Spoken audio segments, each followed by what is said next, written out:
Hello everyone, good morning to all of you. Welcome to logic Pathshala. आज के इस video में हम कवर करेंगे 8 नवंबर 2022 के इंपॉर्टेंट करंट अफेयर्स के क्वेश्चंस। फ्रेंड्स, मैंने यहाँ पे सभी क्वेश्चन सिलेक्टेड लिए हैं जो कि आपके एग्जाम पॉइंट ऑफ व्यू से काफ़ी ज़्यादा इंपॉर्टेंट है। और इस वीडियो का जो PDF है वो आप लोगों को मिलेगा टेलीग्राम ग्रुप से। लिंक आपको दिया गया है डिस्क्रिप्शन बॉक्स में। इसके अलावा फ्रेंड्स, मंथली करंट अफेयर्स के भी काफ़ी पार्ट अपलोड हो गए हैं, तो आप लोग उन्हें भी ज़रूर चेकआउट करें। तो आप लोग अगर हर एक मंथ का देखना चाहते हैं तो मंथली करंट अफेयर्स की अलग ही प्लेलिस्ट है जहां पे आप चेक कर सकते हैं।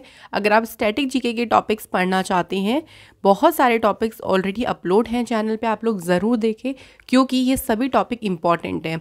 और कोशिश हमारी की जाती है कि आपको याद भी करा सके साथ साथ में, तो मेमोरी ट्रिक से आपको सभी चीज़ें याद भी कराई जाती हैं। करंट अफेयर्स के जो भी टॉपिक्स हैं उसकी भी एक प्लेलिस्ट है करंट अफेयर टॉपिक्स नाम से, तो वहाँ पर आप ज़रूर देखिए। आप जितने भी टॉपिक्स देखेंगे वो सभी आपके एग्ज़ाम के लिए इम्पॉर्टेंट हैं। तो चलिए शुरू करते हैं एक मोटिवेशन कोट से। Success doesn't come to you, you go to it. मैं देखिए, सक्सेस आपके पास तो चल के नहीं आएगी, आपको ही उसके पास जाना होगा। उसके पास जाने के लिए आपको मेहनत करनी होगी। ऐसा नहीं कि आप बैठे खाली और सोचें कि मैं सक्सेस हो जाऊं, ऐसा नहीं हो सकता है। आपको हार्ड वर्क करना है, आपको कॉन्टिन्यूटी के साथ एक आगे बढ़ना है, क्विट नहीं करना है, पीछे नहीं होना है वापस, सिर्फ आपको आगे बढ़ना है, तभी आप सक्सेस तक पहुंच पाएंगे। शुरू करते हैं फ्रेंड्स इंपॉर्टेंट डे से। तो सबसे पहले इंपॉर्टेंट डे देखिए कौन सा है, इंटरनेशनल डे ऑफ रेडियोलॉजी। ये कब मनाया जाता है? 8 नवंबर को मनाया जाता है। तो जो वर्ल्ड रेडियोग्राफी डे है, या फिर इसको इंटरनेशनल डे ऑफ रेडियोलॉजी भी कहा जाता है, ये दिन सेलिब्रेट होता है for the anniversary of the discovery of X rays by William Roentgen in 1895। तो 1895 में विलियम रोइंगटन के द्वारा जो एक्सरे की खोज की गई थी उसी की एनिवर्सरी को मनाने के लिए ये दिन मनाया जाता है। इसकी जो इस बार थीम रही है वो है radiographers at the four front of patient safety. तो थीम के साथ भी हमें बढ़ना है फ्रेंड्स आगे। और जो अक्टूबर महीने की जो भी आपके इंपॉर्टेंट डेज एंड थीम्स की वीडियो है वो आज अपलोड हो जाएगी, आप लोग ज़रूर चेक करें। शुरू करते हैं क्वेश्चन फर्स्ट से। पहला क्वेश्चन है, which country has become India's top oil supplier in October 2022। तो अक्टूबर में कौन सा देश जो है भारत का शीर्ष तेल आपूर्तिकर्ता बन गया है? तो सबसे ज़्यादा गर्म ऑयल सप्लायर की बात करते हैं तो कौन सा बन गया है? वो है रशिया। तो रशिया जो है इंडिया का टॉप ऑयल सप्लायर बना है अक्टूबर में। और इसने जो ट्रेडिशनल सेलर्स रही हैं सऊदी अरब और इराक, इनको भी पीछे छोड़ दिया है और रशिया जो है वो आगे निकल गया है। रशिया से अगर हम कुछ और इम्पॉर्टेंट न्यूज़ की बात कर लेते हैं, सबसे पहले देखिए रशिया की जो कैपिटल है वो है मॉस्को, और करेंसी जो है वो यहाँ पे कौन सी चलती है? रूबल चलती है। इसके अलावा रशिया, चाइना और ईरान, इन तीनों कंट्रीज़ के बीच में एक एक्सरसाइज हुई और इस एक्सरसाइज का नाम क्या था? चिरू 2022। देन रशिया ने जो वर्ल्ड का लार्जेस्ट प्लेन था मरिया, इसको डिस्ट्रॉय किया था। तो पूछ सकते हैं किस कंट्री के द्वारा डिस्ट्रॉय किया गया? तो वो है रशिया।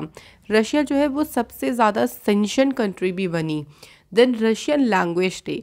तो जो रशियन लैंग्वेज डे है ये हर साल जो है ऑब्जर्व किया जाता है 6 जून को।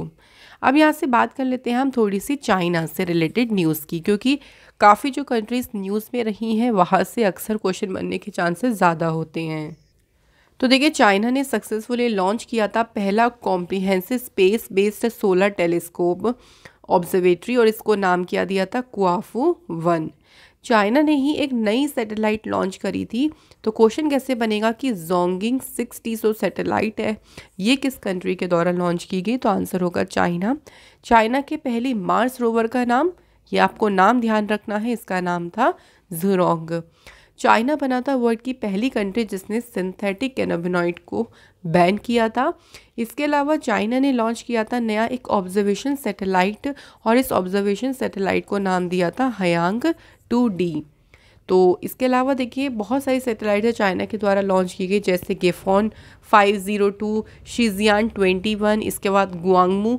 तो ये सभी सैटेलाइट आपकी किसने लॉन्च करी हैं? चाइना कंट्री ने।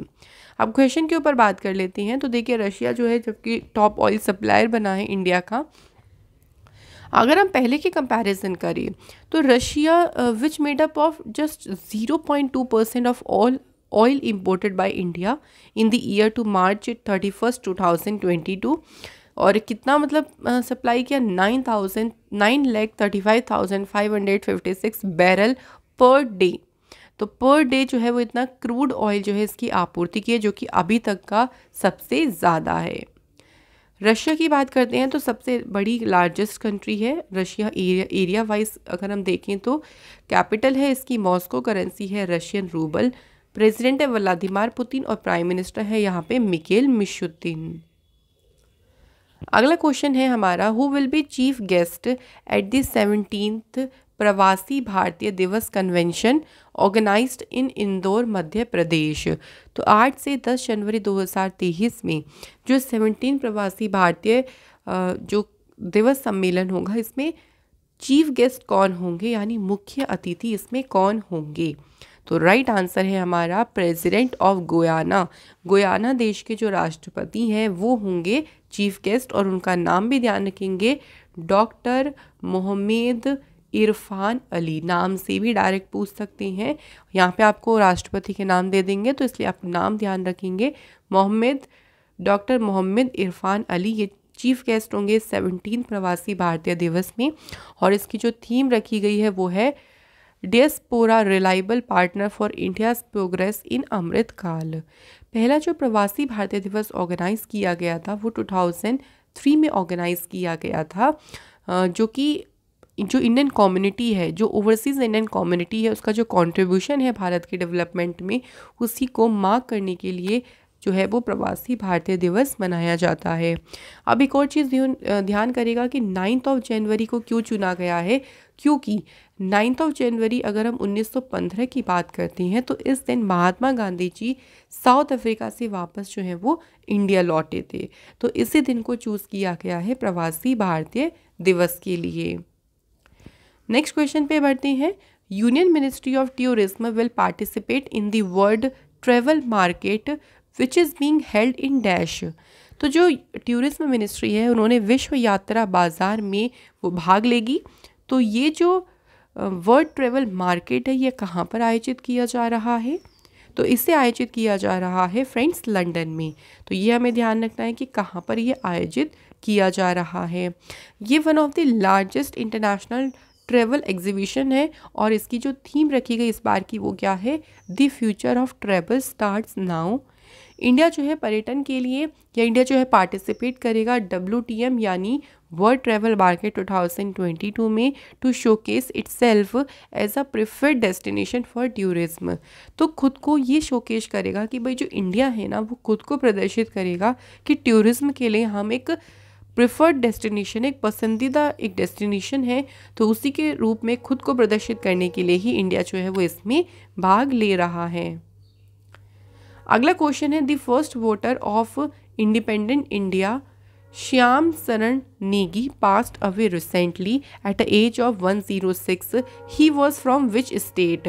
तो देखिए फ्रेंड्स, यहाँ पूछा गया है कि जो स्वतंत्र भारत के पहले मतदाता थे श्याम शरण नेगी, इनका हाल ही में 106 वर्ष की आयु में निधन हो गया, वह किस राज्य से थे। तो अगर हम बात करते हैं यहाँ पे, तो right answer is Himachal Pradesh. तो वो किस राज्य से बिलोंग करते थे, हिमाचल प्रदेश से।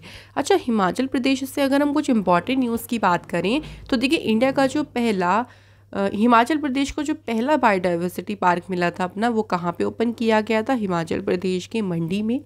हिमाचल प्रदेश और हरियाणा ने जो है टाई अप किया था जो आदि बद्री डैम है उसके कंस्ट्रक्शन के लिए। तो ये पूछ सकते हैं कि किन किन स्टेट के बीच में टाई अप हुआ, हिमाचल प्रदेश और हरियाणा।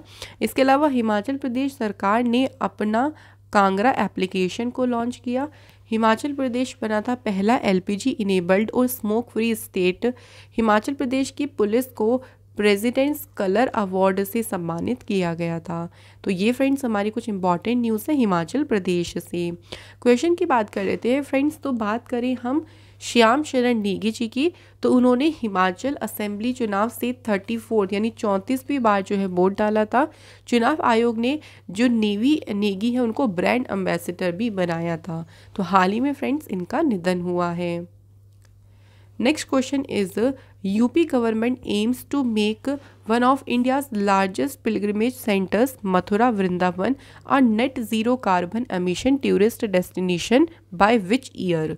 तो यहाँ पूछा गया है कि यूपी सरकार का लक्ष्य है किस वर्ष तक भारत के जो सबसे बड़े तीर्थ स्थलों में से एक है मथुरा वृंदावन, इसे नेट ज़ीरो कार्बन एमिशन यानी शुद्ध शून्य कार्बन उत्सर्जन पर्यटन स्थल बनाना है। तो इसका जो लक्ष्य रखा है उन्होंने ये रखा है 2041 तक कि भाई हम 2041 तक इस डेस्टिनेशन को net zero carbon emission tourist destination के तौर पर बना देंगे। अगर हम बात करते हैं कुछ इंपॉर्टेंट न्यूज़ की यूपी से, तो देखिए अभी यूपी गवर्नमेंट ने जो तेराई एलिफेंट रिजर्व है इसको मंजूरी दी है।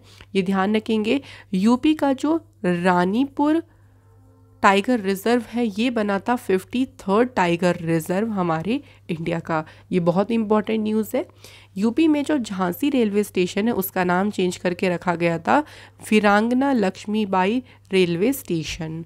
तो ये फ्रेंड्स हमारी कुछ इंपॉर्टेंट न्यूज़ है यूपी से।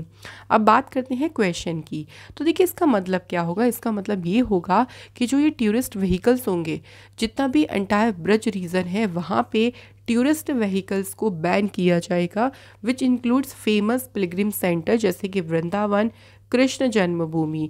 क्योंकि देखिए जो व्हीकल्स होंगे ना, जो फ्यूल से चलने वाले होंगे, उनसे क्या होगा, कार्बन एमिशन होगा। अब नेट ज़ीरो कार्बन एमिशन करना है तो उसके लिए उन व्हीकल्स को बैन करना होगा सबसे पहले। उनकी जगह पर जो पब्लिक ट्रांसपोर्ट व्हीकल्स में इलेक्ट्रिक व्हीकल्स का ही यूज़ किया जाएगा। तो सिर्फ और सिर्फ इलेक्ट्रिक व्हीकल्स को ही परमिशन दी जाएगी इस एरिया में। Next question is the first edition of Tokhu among bird count has organized by which state? Tokhu Emong bird count का जो पहला संस्करण है ये किस राज्य के द्वारा आयोजित किया गया है? तो फ्रेंड्स इसे आयोजित किया गया है, ध्यान रखेंगे, नागालैंड गवर्नमेंट के द्वारा। अब इसकी बात कर ले, इसका मेन उद्देश्य क्या है? तो नागालैंड की जो बर्ड डाइवर्सिटी है उसके बारे में जागरूकता फैलाने के उद्देश्य से टोकू अमोंग बर्ड काउंट को ऑर्गेनाइज किया। नागालैंड की कैपिटल है कोहिमा, चीफ मिनिस्टर है नेफ्यूरियो और गवर्नर का एडिशनल चार्ज दिया गया है जगदीश मुखी को। Next question is researchers from which state have discovered a new species of honey bee after a gap of over 200 years that has been named, और इसको नाम क्या दिया है, एपिस करिजोंडियम। तो 200 से भी ज़्यादा वर्ष के अंतराल के बाद मधुमक्खी की एक नई प्रजाति की खोज की गई है और इसको नाम दिया है एपिस कैरिजोंडियम। तो ये कहाँ के रिसर्चर्स ने इसको डिस्कवर किया है? तो right answer is Kerala is the correct answer. अच्छा अब बात कर लेते हैं कुछ इंपॉर्टेंट न्यूज़ केरल से। देखिए रिवीजन बहुत ज़रूरी है, तो मेरी कोशिश ये रहती है कि मैं आपको साथ में साथ रिवाइज भी कराती चलूँ। तो देखिए केरल ने अभी हाल ही में वुमेन फ्रेंडली टूरिज्म जो प्रोजेक्ट है इसे लॉन्च किया था। केरल के जो चीफ मिनिस्टर हैं पिनरई विजयन, उन्होंने कुंजब एप्लीकेशन को लॉन्च किया था, जो कि एक मोबाइल एप्लीकेशन है जो बच्चों को साइबर क्राइम से बचाएगी। केरल का जो एर्नाकुलम डिस्ट्रिक्ट है वहाँ के स्कूल जो है वहाँ पे ऑनेस्टी शॉप्स शुरू करी गई थी क्लास 12 तक के स्टूडेंट्स के लिए। केरल का जो हाई कोर्ट है ये इंडिया का पहला पेपरलेस हाई कोर्ट बना। केरल की सरकार ने ही स्ट्रीट प्रोजेक्ट को शुरू किया था। केरल की पुलिस ने पिंक प्रोटेक्शन जो प्रोजेक्ट है इसे लॉन्च किया था वुमेन्स की सेफ्टी के लिए। और केरल का जो पहला बुक विलेज बना उसका नाम क्या था, पेरमकुलम। पेरमकुलम ये केरल का पहला बुक विलेज बना। इसके अलावा केरल की गवर्नर के द्वारा वन स्कूल वन IAS योजना को भी शुरू किया गया। तो ये हमारी इंपॉर्टेंट न्यूज़ है केरल स्टेट से। अब बात कर लेते हैं इंपॉर्टेंट क्वेश्चन से रिलेटेड। तो देखिए जो नई स्पीशीज डिस्कवर की है ये केरल के रिसर्चर्स ने करी है। 200 से भी ज़्यादा साल के बाद ये नई स्पीशीज़ डिस्कवर की गई है और इसका जो कॉमन नाम रखा है वो है इंडियन ब्लैक हनी बी, और वैसे अगर इसको नाम दिया है थोड़ा साइंटिफिकली कह लें तो वो है एपिस करिजोंडियम। हनी बी जो लास्ट डिस्कवर हुई थी इंडिया में उसको नाम दिया गया था एपिस इंडिका, जो कि 1798 में फैब्रिकियस ने जो है आइडेंटिफाई की थी। तो आप देख सकते हैं कि बहुत लंबे अंतराल के बाद में एक नई स्पीशीज़ को डिस्कवर किया गया है। केरल के CM है पिनरई विजयन, गवर्नर है आरिफ मोहम्मद खान, नेशनल पार्क में इंपॉर्टेंट है अनामुडी शोला, इरेविकुलम, मथिकेतन, पेम्बादम, पेरियार और silent valley national park. Next question देखिए, अगला क्वेश्चन है हु रिलीज 2 बुक्स। टाइटल क्या है, मोदी@20 ड्रीम्स मेड डिलीवरी, और दूसरी बुक का टाइटल है heartfelt the legacy of faith. इन दोनों बुक्स को रिलीज किसने किया है? Right answer is Rajeev Chandrasekhar ji ने इन दोनों ही बुक को जो है वो रिलीज़ किया है। राजीव चंद्रशेखर जो है ये मिनिस्टर है state for skill development and entrepreneurship के। इन्होंने दुबई में जो है इन दोनों बुक्स को रिलीज़ किया है। ये जो दोनों बुक्स है ना, ये प्राइम मिनिस्टर मोदी जी की जो अचीवमेंट है, जो लेगेसी है, उसी पर बेस्ड है ये दोनों बुक्स। तो दोनों बुक का नाम ध्यान रखेंगे और किसके द्वारा रिलीज़ किया गया ये ध्यान रखना है। साथ ही में बात कर लेते हैं कुछ और अदर बुक्स की। तो देखिए, crunch time Narendra Modi national security crisis, ये बुक लिखी है डॉक्टर श्रीराम चौलिया ने। Anfield barrels India's oil story, ये लिखी है ऋचा मिश्रा ने। On board my years in BCCI, ये बुक लिखी है रत्नाकर शेट्टी ने। The millennial Yogi a modern day parable about reclaiming one's life, ये बुक लिखी है फ्रेंड्स दीपम चैटर्जी ने। फियरलेस जो गवर्नेंस बुक है ये लिखी है किरण वेदी ने। नेक्स्ट क्वेश्चन देखिए, अगला क्वेश्चन है who has been elected as a new president of international hockey federation for 2 years। 2 साल के लिए FIH के नए अध्यक्ष के रूप में किसे चुना गया है? तो इनका नाम है तैयब इकराम। इनको अपॉइंट किया है FIH के एज अ प्रेसिडेंट पद के लिए। FIH की बात करते हैं तो इसकी स्थापना हुई 7 जनवरी 1924 और इसका जो हेडक्वार्टर है वो है लुइसन स्विट्ज़रलैंड में। इसके CEO हैं थियरी विल। प्रेसिडेंट अभी बने हैं तैयब इकरम और इसका मोटो है फेयर प्ले फ्रेंडशिप फॉरएवर। अब साथ ही में फिर से रिवीजन कर लेते हैं। चलिए, तो रिसेंट के कुछ और अपॉइंटमेंट्स की बात करें तो air transport committee of ICAO के चेयरपर्सन बनी है Shefali Juneja. Quality council of India के चेयरमैन बने हैं जक्शे शाह। UNHRC के स्पेशल जो रिपोर्टियर बने हैं वो हैं doctor KP Ashwini. Revenue secretary पद पे अपॉइंट हुए हैं संजय मल्होत्रा और इंडिया ट्रेड प्रमोशन ऑर्गेनाइजेशन के CMD बने हैं प्रदीप खरोला। अगला क्वेश्चन है who has been appointed as a honorary member in the general division of the Order of Australia for his contribution to the Australia-India bilateral relationship। तो India Australia के जो bilateral relationship है उसमें योगदान के लिए ऑर्डर ऑफ ऑस्ट्रेलिया के general division में मानद सदस्य के रूप में किसे नियुक्त किया गया है? सही आंसर है अमित दास गुप्ता जी को जो है नियुक्त किया गया है। देखिए, इंडिया और ऑस्ट्रेलिया के जो रिलेशंस है उसमें उनका काफ़ी ज़्यादा इम्पॉर्टेंट रोल है। काफ़ी उन्होंने बहुत ही कह लीजिए कि इम्पॉर्टेंट रोल इसमें प्ले किया है, जिसके लिए ही उनको as a member in the order of Australia में अपॉइंट किया गया है। अगला क्वेश्चन है who has been appointed as a brand ambassador of edtech platform Byju's to promote education for all. तो बायजूस जो प्लेटफॉर्म है इसके भी ब्रांड एम्बेसडर के रूप में किसे नियुक्त किया गया है? तो ध्यान रखेंगे, इम्पॉर्टेंट है, लियोनेल मेसी को जो है अपॉइंट किया गया है और लियोनेल मेसी जो है वो फुटबॉल प्लेयर हैं। तो पहले ग्लोबल ब्रांड एम्बेसडर बने हैं वो बने हैं इसके बायजू के लियोनेल मेसी। अब बात करते हैं देखिए कुछ और इम्पॉर्टेंट की। तो T20 world cup for blind इसके ब्रांड एम्बेसडर बने हैं युवराज सिंह। बंधन बैंक के ब्रांड एम्बेसडर बने हैं Sourav Ganguly. Gulf oil lubricants की ब्रांड एम्बेसडर बनी है Smriti Mandhana. Max Life Insurance के ब्रांड एम्बेसडर बनी है रोहित शर्मा और उनकी वाइफ ऋतिका सचदे। और पुण्य कोटि दत्तू योजना के ब्रांड एम्बेसडर बनी है किच्चा सुदीप। अगला क्वेश्चन है who has become the first Indian and second player to score 1000 T20 international runs in a calendar year.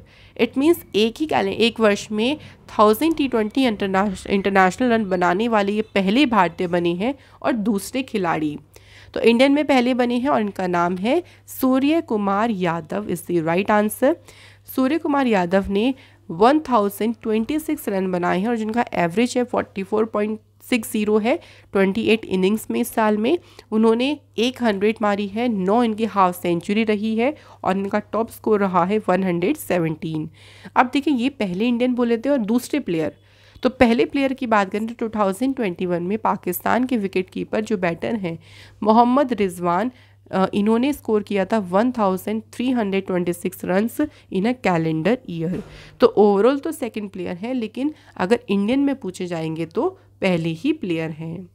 तो इसी के साथ हमारे क्वेश्चंस यहाँ पर कंप्लीट हो जाते हैं। चलिए कल के क्वेश्चंस को फटाफट से रिवाइज करते हैं। चलिए आप साथ में ज़रूर करिएगा।